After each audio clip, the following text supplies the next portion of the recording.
America's Forest Service admitted that it started a monster wildfire that almost reached Los Amos, New Mexico last year.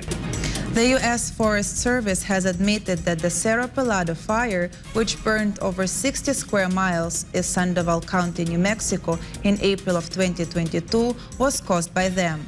The said wildfire burned in dry, windy conditions and crept within a few miles of Los Alamos City.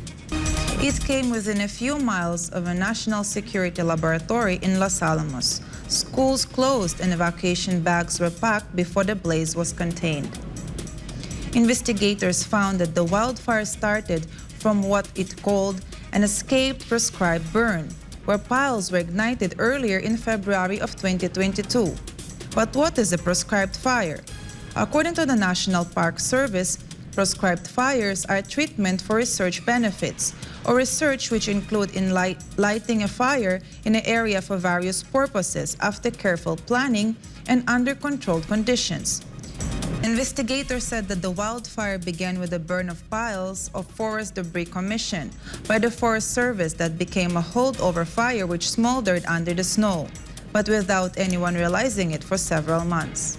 The revelation of a monster wildfire that occurred in 2022 prompted New Mexico Governor Michelle Lujan Grisham to slam the U.S. Forest Service, saying that she was outraged over the agency's negligence that caused the destruction.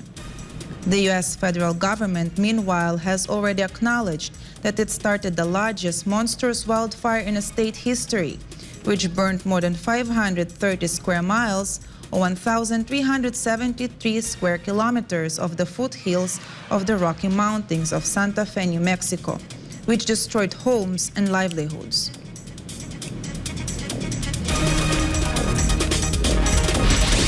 Cambodia has confirmed the near completion of naval base, which has raised concern among the U.S. and China's growing network of naval outpost. Satellite images showing substantial progress have fueled the apprehensions. Chatmongkong Pisamangason files the report.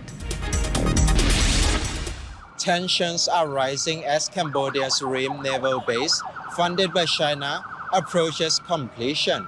The United States fears the facility may serve Chinese military interests, further straining ties between Cambodia and the U.S. Cambodian Defense Ministry spokesman Chum Suchat denied claims of foreign military use, insisting that the base aims to modernize Cambodia's military for protecting territorial integrity. However, satellite images from Black Sky, a U.S. commercial imagery company, show a 363-meter-long pier at the Ream base, raising suspicions among U.S. officials. Experts, including Craig Singleton from the Foundation for Defense of Democracies, noted striking similarities between the Ream base pier and a military pier at China's People's Liberation Army support base in Djibouti. These parallels have intensified U.S. concerns that the Ream base might be used for accommodating aircraft carriers. The U.S. has been wary of the Ream base since 2019, following reports of a deal allowing China to dock warships there. Cambodia's growing ties with China under long-standing ruler Hun Sen have further fueled apprehensions. As the Ream naval base nears its inauguration, global attention remains on how it will be utilized. While Cambodia denied foreign military intentions, U.S. suspicions persist, underscoring the complex geopolitical dynamics in the region.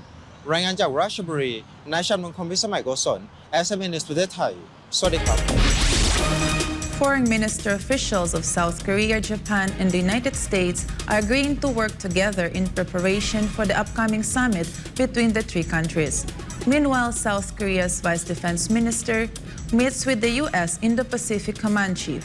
Let's find out more from Kim Sang.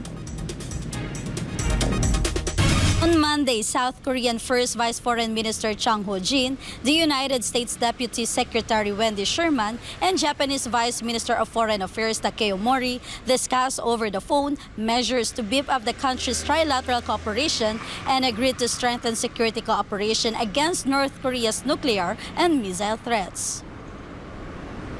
South Korea's foreign minister said the three sides assessed that their trilateral cooperation has advanced to a new level based on the commitments of President Yoon Suk-yeol, United States President Joe Biden, and Japanese Prime Minister Fumio Kishida.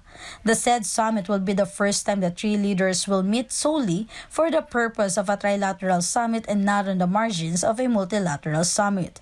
Talks between South Korea, the United States, and Japan will be held in Camp David, Washington on August 18th later this year. Meanwhile, South Korea's Vice Defense Minister Shin Bun-chul met with Admiral John Aquilino, commander of the U.S. Indo-Pacific Command in Hawaii on Monday, local time, to discuss the security situation in the Korean Peninsula and other issues. To note, Shin is in Hawaii to take part in a repatriation ceremony for the fallen South Korean soldiers from the 1950-53 Korean War. In addition, all the details that have been mentioned comes a week after the deployment of the USS Kentucky to South Korea and the inaugural session of the Bilateral Nuclear Consultative Group. Seoul is Sobogo Kim Sang-im, SMNI News, South Korea.